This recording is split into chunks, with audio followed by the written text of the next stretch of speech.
읽겠습니다. 나단이 이 모든 말씀과 이 모든 계시대로 다윗에게 전하니라. 아멘. 역대상 17장 8절부터 15절까지 본문입니다. 여호와가 너를 위하여 한 왕조를 세울지라. 여호와가 너를 위하여 한 왕조를 세울지라 라고 하는 말씀의 제목입니다. 역대상 59번째 시간으로 오늘 본문 만납니다. 오늘 본문에서 하나님께서는 왕조를 세우시겠다 이렇게 말씀하고 있습니다. 10절에 나와 있는데요. 10절 말씀으로 보겠습니다. 10절. 전에 내가 사사에게 명령하여 내 백성 이스라엘을 다스리던 때와 같이 아니하게 하고 또 내 모든 대적으로 내게 복종하게 하리라. 또 내게 이르노니 여호와가 너를 위하여 한 왕조를 세울지다.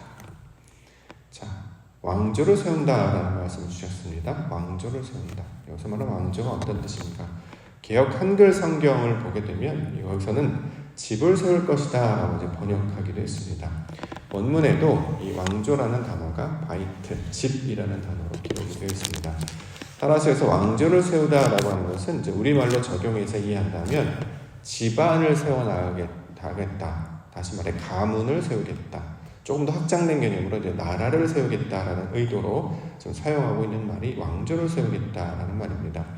여기서 말하는 왕조는 이제 혈통적인 왕조 또는 어떤 성골이나 진골 같은 계급들을 세우는 것을 말하는 것이 아니라 왕조, 하나님의 말씀을 따르는 자들을 만드시겠다라는 개념으로 우리 가운데 전하고 있습니다. 왕조이기 때문에 이제 왕의 개념을 우리가 먼저 이해하면 이 내용을 이제 이해할 수 있게 되는 것이죠. 계속해서 이제 반복적으로 역대상은 왕의 역할, 왕이란 무엇인가, 그 왕으로 대표되는 다윗을 통해서 왕의 개념들을 지금 설명하고 있는데요. 자, 성경에서 말하는 왕, 하나님의 말씀을 읽고 듣고 전하는 자의 역할이었습니다. 그러므로 왕조라는 말도 이와 같이 하나님의 말씀을 읽고 듣고 말하는 자들로 그 후손들을 삼으실 것이다. 자, 이렇게 지금 나타내고 있는 것입니다. 우리에게 이제 적용을 하면 다윗과 같은 자들을 만드시겠다는 거죠. 하나님 마음에 합한 자. 그래서 한 사람으로 말미암아 출발하는 것이 한 사람은 끝나지 아니하고 그 자손에 이어지는 것처럼 다윗처럼 하나님 마음에 합한 자가 세워졌다면 동일하게 그와 같은 자들을 계속해서 세워나가서 하나님의 거룩한 백성들을 세우시겠다. 자, 이렇게 집, 가문, 나라를 만드시겠다라고 하는 것이 왕조를 세우다의 의미가 되고 있습니다. 우리에게 이제 적용을 하면 영적 이스라엘을 하나님께서 만들어 나아가시겠다. 자, 이 말로 우리가 이해할 수 있는 것이죠. 영적 이스라엘, 말씀을 따르는 자들, 그리스도를 따르는 자들, 즉 성도를 만드시고 교회를 세우시겠다. 자, 이것을 가리키고 있는 말입니다. 베드로전서 2장 9절에 보면 너희는 왕같은 제사장들이다 이렇게 말씀을 하고 있죠. 우리가 왕이라는 말이에요. 통치나 어떤 능력을 가진, 지휘권을 가진 사람들이라기보다 말씀을 가진 자, 하나님의 말씀을 듣고 읽고 해석할 수 있는 자들, 그래서 이것을 세상 가운데 증거하는 자들을 왕이라고 이야기하기 때문에 자, 이 말씀을 듣고 하나님의 뜻을 감당하는 그 역할을 계속해서 이어나가는 후손들이 되는 것을 왕조가 세우다라는 말로 가르쳐주고 있습니다. 자, 저와 여러분들이 바로 이 왕조에 해당하는 사람들이죠. 하나님 나라 백성이라는 뜻입니다.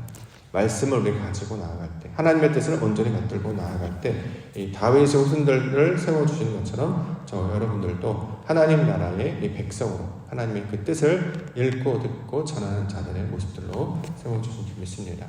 그러므로 우리는 단순히 세상 가운데 한 세상 살다가 끝나는 자들이 아니라 직분을 맡은 자잖아요. 하나님의 영광을 드러낼 만한, 하나님의 영광을 말씀으로 증거하고 이것들을 체득하고 이것들을 세상 가운데 드러내는 하나님의 말씀을 증거하는 자들, 다시 말해 이제 왕조의 후손들이 된다라는 것입니다. 자, 우리가 이것들을 기억하고 하나님께서 우리에게 바라시고 원하시는 뜻, 인생을 통해서 우리의 삶의 모든 지경과 정황을 통해서 가르치시고자 하는 하나님의 뜻을 온전히 받들고, 비록 우리가 가진 것은 미약하지 않습니까? 나를 통해서 하나님 나라의 영광을 드러내시겠다는 거예요. 저와 여러분들을 통해서. 조건을 볼까요? 지식이 많은 것도 아니고 능력이 탁월한 것도 아니고 뭘 많이 가진 것도 아니고 세상에 어필할 수 있는, 그들에게 주목을 끌 수 있는, 이목을 끌 수 있는 어떤 영향력을 가진 것이라고는 우리 안에 아무것도 없는 것 같거든요. 근데 놀랍게도 이러한 어떤 사람들을 세워서 하나님의 나라의 영광을 전파하시고 이것들을 붙들고 하나님이 그 나라를 이어가시겠다 지금 이야기를 하고 있기 때문에, 자, 이것이 우리 가운데 믿음의 말씀을 이걸 받게 된다면 이마만큼 큰 기쁨의 소식이 없고 이마만큼 영광된 자리가 없다라고 여겨집니다. 우리가 다시 한번 그 말씀을 이어가는 자들, 하나님의 영광을 드러내는 자들, 왕조의 후손들임을 기억하여서 하나님 말씀대로 그 은혜를 우리가 누리고 아버지의 거룩한 백성으로 살아가게 하여 주시옵소서. 이렇게 소망 가운데 기도로 나아가는 우리 백성들 되시기를 주의 간절히 축원합니다. 자, 그에 대한 구체적인 계획들을 설명하고 있는데요.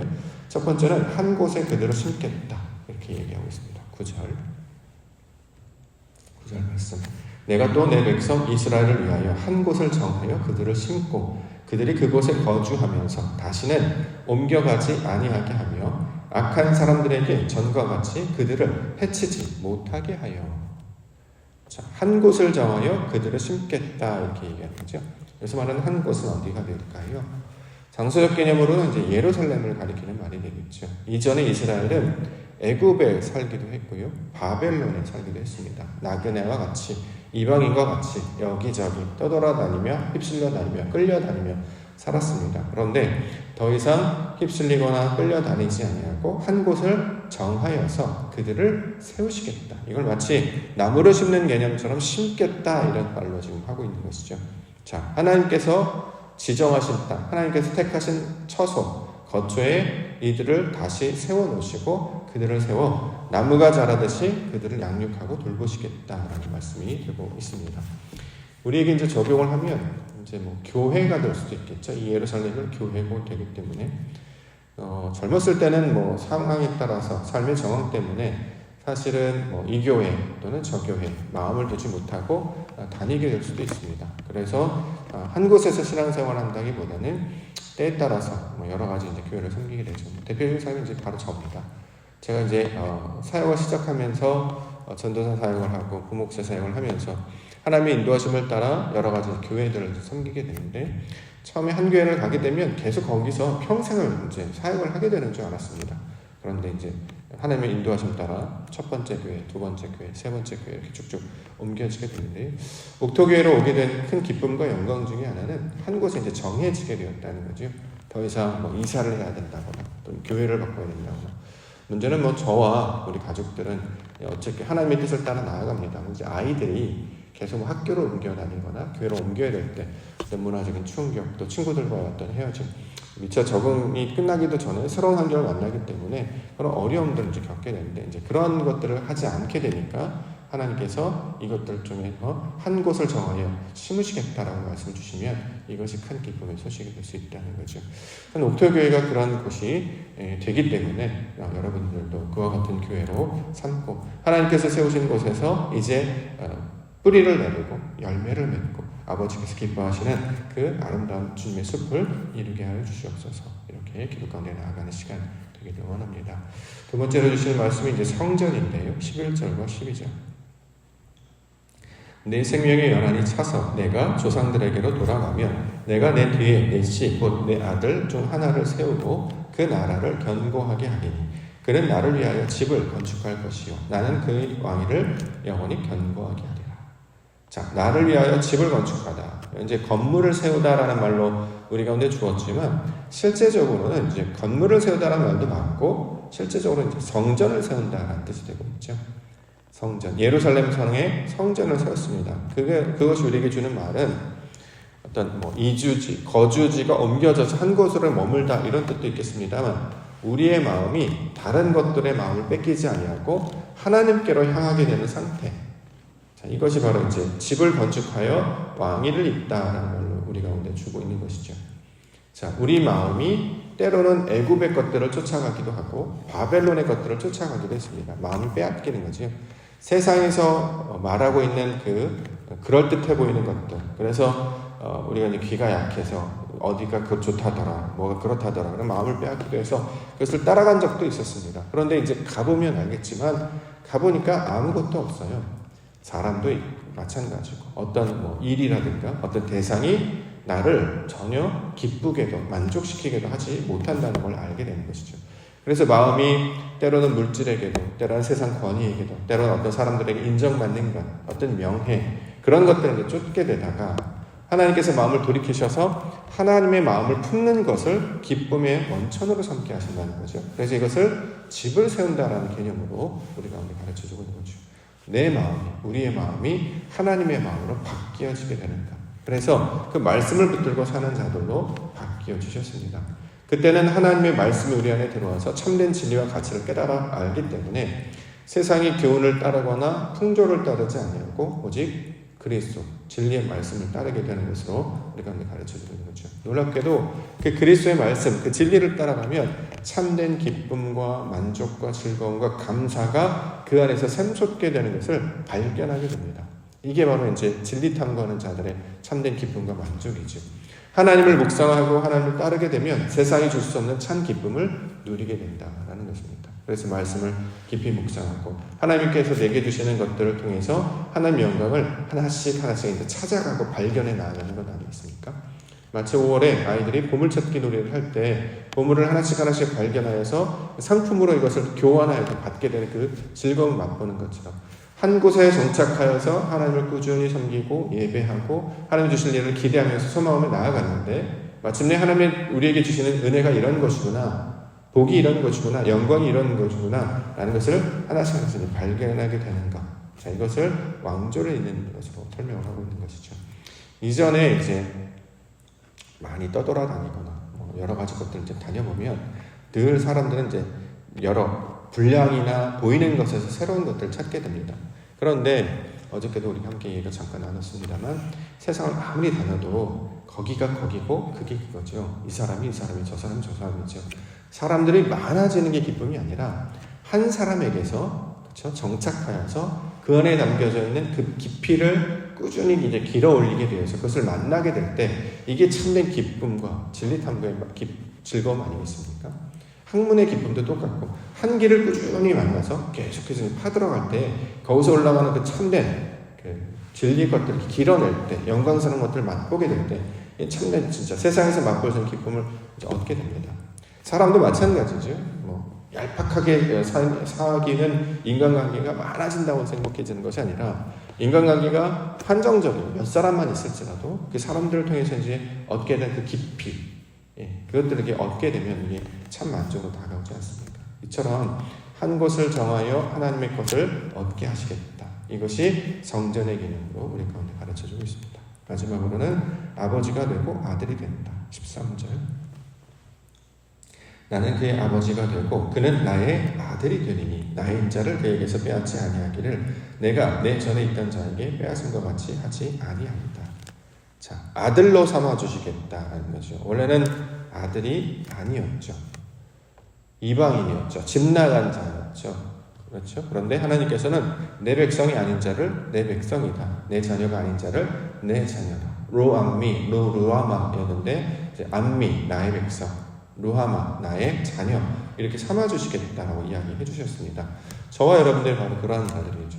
하나님을 알지 못하면서 아들 아닌 사람처럼 살았잖아요. 마치 아버지가 아닌 것처럼 아들 없는 사람처럼 자기 마음대로 자기 멋대로. 그래서 성공하면 괜찮은데 둘째 아들이 집을 나가서 살아서 망했던 것과 똑같이 우리는 우리 스스로 혼자 세상을 살아나가게 되면 결론은 망하게 된다. 이게 이제 결론입니다. 자, 그런데 이 망하게 된 사람이 돌아와서 아버지 집에 거하게 되는 것이죠. 그랬더니 아버지가 아들 삼아 주셨습니다. 그 증거로 그리스도라고 하는 진리의 옷을 입혀주시고 약속의 반지를 끼워주시고 천국 잔치와 같은 잔치를 베풀어 주셔서 날마다 무엇을 먹을까 마실까 입을까 염려하지 아니하고 하나님의 집에 거하기 때문에 늘 말씀이 충만하게 되어서 하나님의 것을 마음껏 길어 먹게 되는 자들. 자, 이것은 이제 은혜의 백성 아들이다라고 이야기하죠.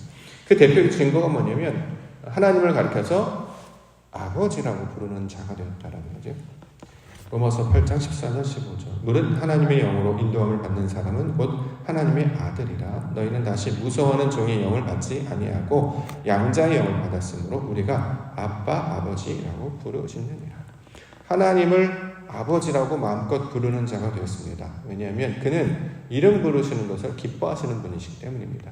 그래서 이걸 찬양이라고 얘기하죠. 하나님의 이름을 부르는 것, 이걸 찬양이라고 이야기하는데 우리를 지으신 목적이 결국 자신의 이름을 찬양하게 하려고, 찬송이 되게 하려고 부르셨는데, 이전에 아버지를 모를 때는 말도 못하고 보아도 보지 못하고 들어도 듣지 못하고 말도 못하는 벙어리와 같은 자였는데, 이제 말씀을 가르쳐 주시니까 하나님이 나의 아버지이시구나, 그로부터 모든 에너지 또 지식, 세상의 모든 힘이 그로부터 얻어지는 것을 깨닫게 되어서 기쁨으로 아버지의 것을 받아들이게 되고 영접하게 되고 순종하는 자가 되게 하신다라는 거죠. 그것이 바로 아들이 가지는 권한이나 권리이자 선물이 되는 것이죠.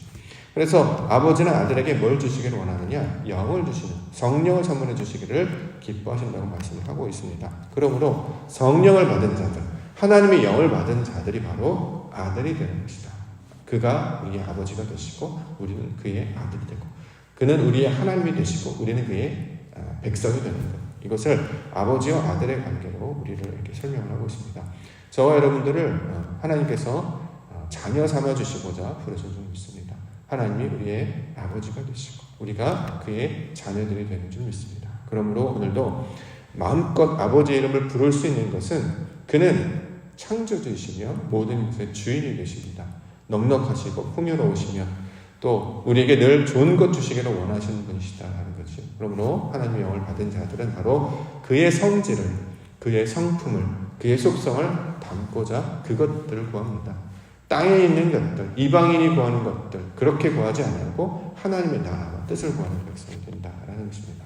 그 나라를 온전히 구하시고 왕족, 왕위를 잇는 자, 하나님의 나라의 그 명맥과 그의 말씀과 영광을 이어가는 자 되시는 우리 믿음의 성도와 교회가 되기를 원합니다.